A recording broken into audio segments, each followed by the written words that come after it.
The morning sun offers up a tiny bit of warmth. I'm lying on 2 boards with some pine branches covering me. There is a barrel giving off a little heat, but it's freaking cold. 3 blurry figures are sitting across from me. My head is throbbing, and I swallow one of the feedback pills. The pills take effect, and I'm able to piece together the prior day's events. The headache is more intense than I had expected. Those pricks, Frank and James, must have been telling the truth, and there is such a thing as feedback. They better be right about killing Great Gramps. The smell of bacon fills the air, and my 3 new friends are huddling around the fire, stuffing their faces. Joe has egg yolk running down his chin. Thanks for waiting for me. A fine group of friends you are. I'm sorry, mister, but I haven't eaten in 2 days. He glances up at me and smiles, mouthful of food. We saved your share, Wilbur says, pointing to a tin plate with 3 eggs and a healthy slab of bacon. I have your change. It cost $2.82 and I got enough for lunch. And if we stretch it out, maybe some for tomorrow. Although the way Joe is eating, we may not have anything left. I don't have much appetite, but I eat 2 eggs and some bacon. Leaning toward Joe, I scrape the 3rd egg and the rest of my bacon onto his plate. His eyes widen, and his smile increases, which I didn't think was possible. The 3 of them eat in silence, one arm wrapped in front of their tin plate as if someone were planning to rip their food away. After eating, they stretch out on the ground, their hats over their eyes, and fall into a light sleep. Obviously, ambition is not their strong suit. I think again about killing them. Making them into a useful crew seems like a lot of work. And why leave loose ends? I'm sure it wouldn't impact the timeline, but I kinda like them. And Wilbur did save my life. I guess it's their lucky day. I stand over them and say, "Are you guys going to waste the whole day sleeping?" Joe wipes his eyes and sits up.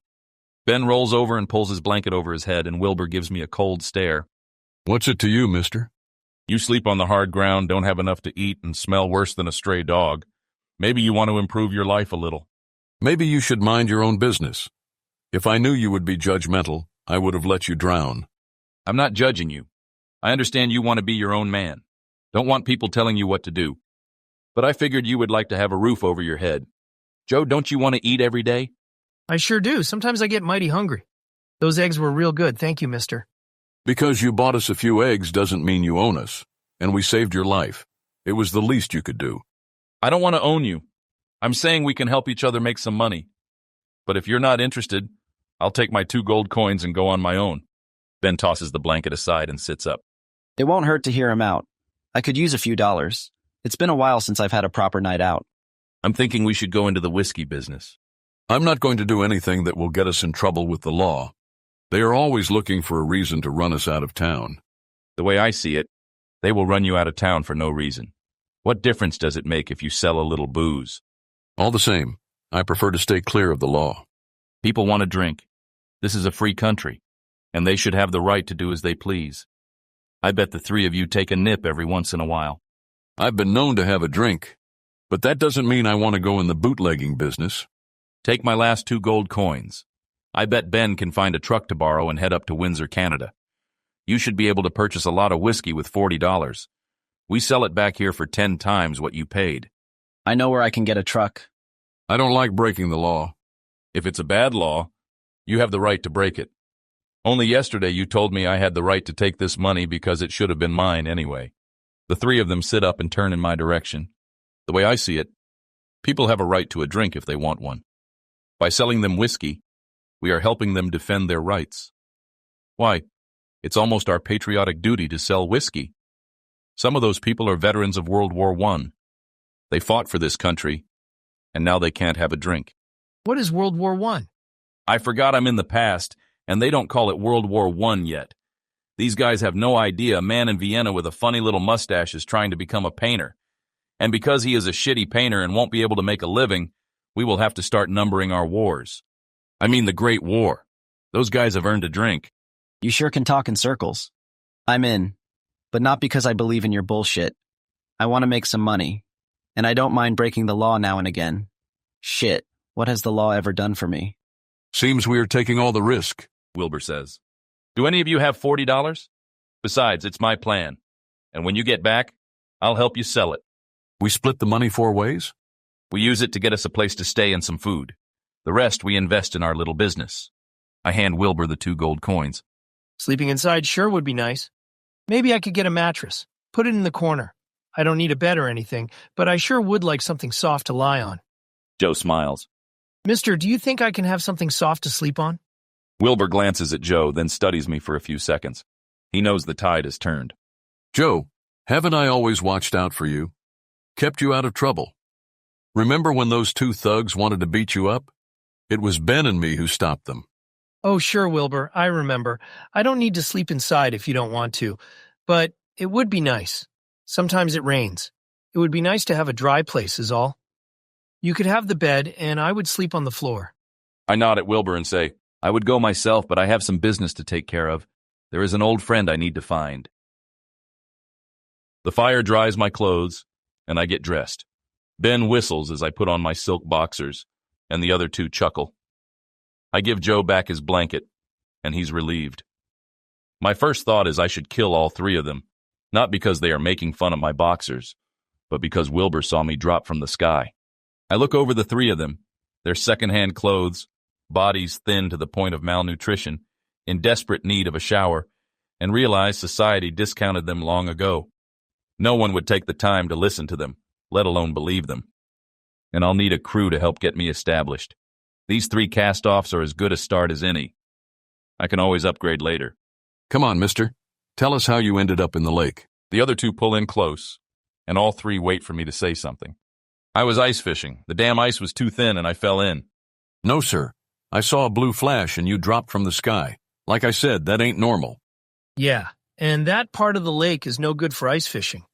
If you want to go ice fishing, I know a better spot, but we will have to find some worms. The 3 of them are watching me intently. I'm going to have to tell them something. The truth is no good because who in the hell would believe that story? But then again, why not tell them? If they see anything strange, I can use it as a running joke. And if they ever find out the truth, I can tell them I told them. But they didn't believe me. All right, I'm from 100 years in the future and I traveled back in time. That's why I wear these fancy silk boxers. In the future, everyone wears fancy drawers. Both men and women wear silk undergarments?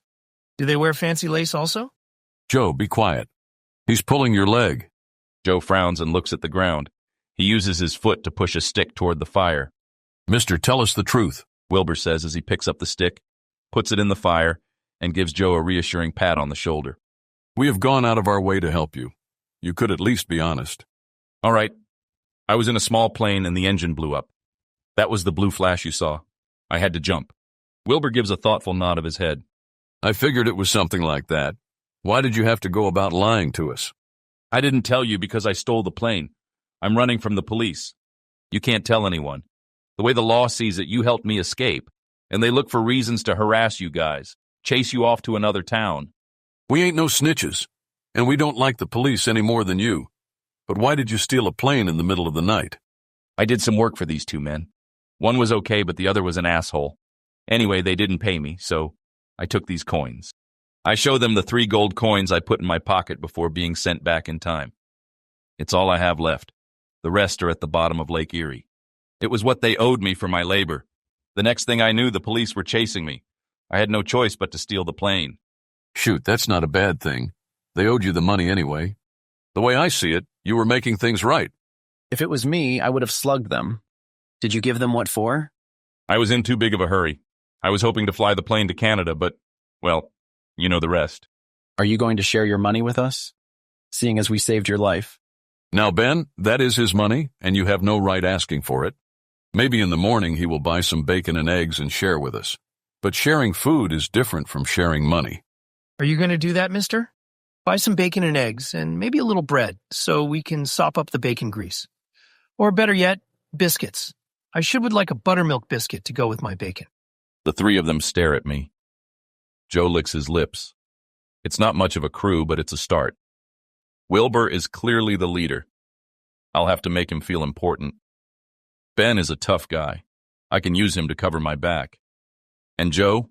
Will Joe? Show him a little attention, and he will do whatever I ask. I hand Wilbur one of the $20 gold coins. In the morning, buy enough for a hearty breakfast. Don't spend it all. I want my change back. Wilbur holds his hand flat with the gold coin on top. The other 2 gather around him and stare at it. It's as if I handed them $1 million. Why, I won't spend more than $2. That will fill all our bellies. Don't you worry none. I'll bring you back the change. This is mighty kind of you. Wilbur studies the coin, looking at both sides, before putting it in his pocket. I did pull you out of the lake, but any time a man is in trouble, you have to help him. You can't be expecting anything in return. Me and the boys sure appreciate this. If you wanted, I could pick up something for lunch. It wouldn't cost more than another $1. Then we sure would be square. Mister, can Wilbur get biscuits? Buttermilk biscuits like we talked about. You know, so the bacon grease doesn't go to waste.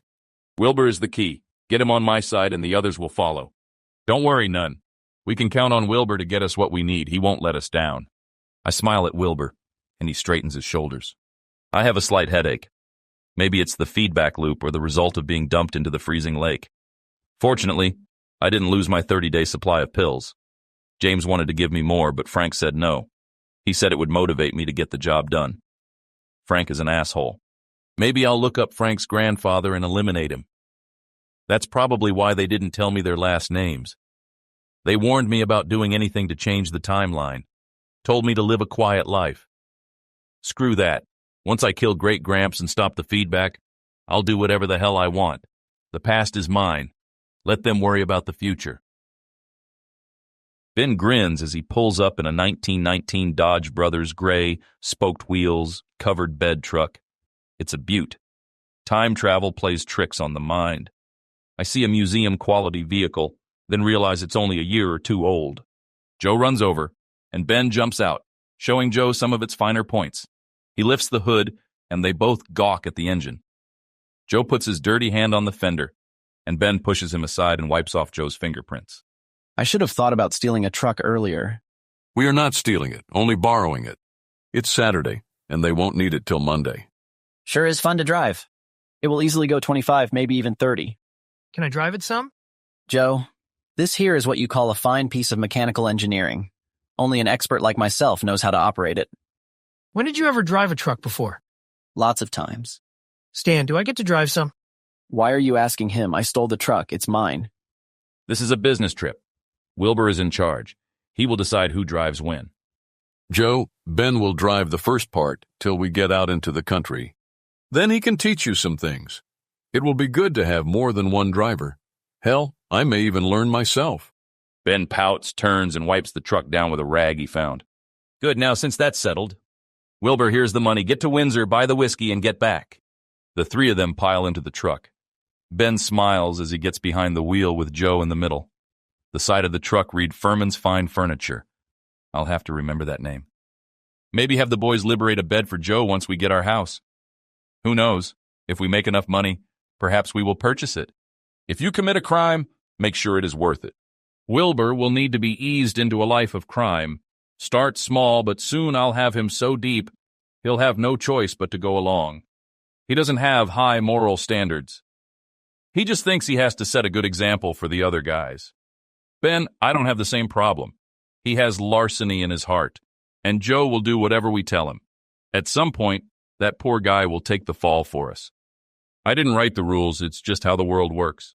This load of whiskey will be worth 500, maybe 1,000, and it will be the first of many. Prohibition is going to make a lot of people rich, and I intend to be one of them. James and Frank never gave any thought to the fact that they were dropping me off at the beginning of organized crime. While they were teaching about the physics of time travel, I was learning about bootlegging and national crime syndicates.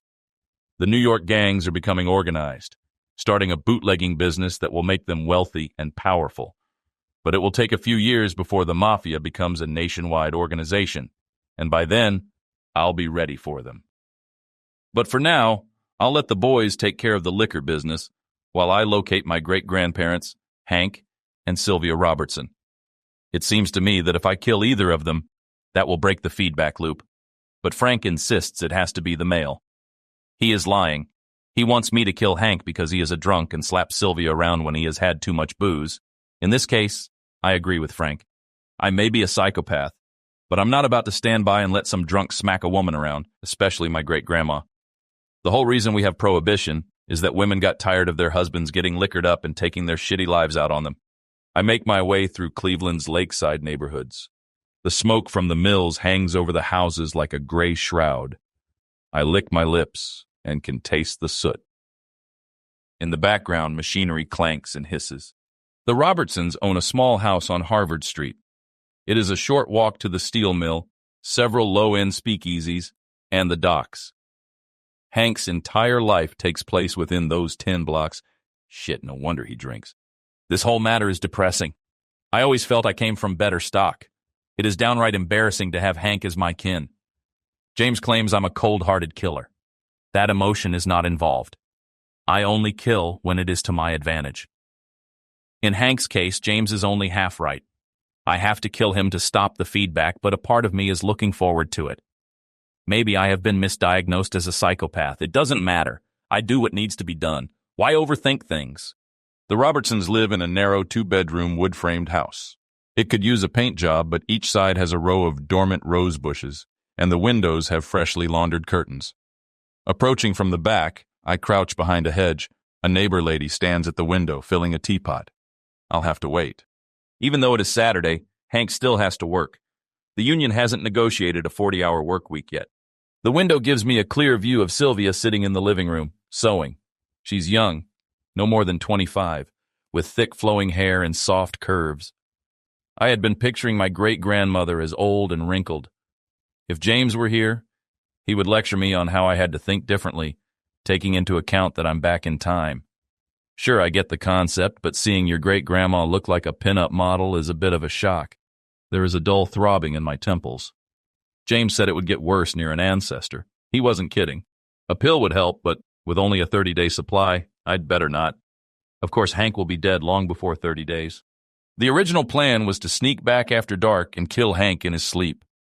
But seeing Sylvia, I don't want her to wake up next to a dead body. And if things go sideways, I may end up having to kill them both. I need a better plan. There is a knock at the door. Sylvia smooths her hair and straightens her dress. My headache intensifies. The feedback loop seems to have kicked up a notch. I'm ruling out killing Hank at home. As I sneak away, I hear a deep voice followed by a playful giggle. Darting across the street, I duck behind a tree. The throbbing lessens. The nosy neighbor lady with the teapot is staring out the window. I don't think she saw me. For her sake, she better not have.